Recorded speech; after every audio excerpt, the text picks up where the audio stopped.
د هغې نه بعد یو ورځ سوال کړی دی هغه دا دی چې موږ په بینکونو باندې پیسې خپل ملک ته لیږو او دا بینکونه اکثر سودي معاملات کوي نو زموږ دپاره په دې بینک کې پیسې لیږل جایز دي او که نه الجواب بالله التوفیق هغه دا چې د مال تحویلول د یو ملک نه بل ملک ته په بینک باندې او د بینک سودي دا جایز دي ځکه چې نن سبا د عام مرض دی د بینکونو چې هغوی سودي کاروبار کوي او ستا دا پیسې په بله طریقه نشي رسېدی هلته یا دا چې ستا پیسې په امن او امان سره نشي رسېدی ته مجبور یې دې کار ته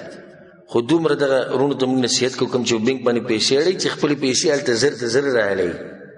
چې د دوی سره نه پاتې کېږي څومره چې دوی سره کمې پاتې کېږي هغه ښه ده نن دې پیسې ولېږلې بلکې د بینک خو داسې چې ته څنګه پیسې ولېږه بل اکاونټ ته لاړ شي په یو بټن سره لاړ شي نو ته ویلی شي هلته کم کس چې پیسې رالي هغه ته ووایه چې زر یې ترې راواخله دا جایز دي ځکه چې دې ته ضرورت دی والله اعلم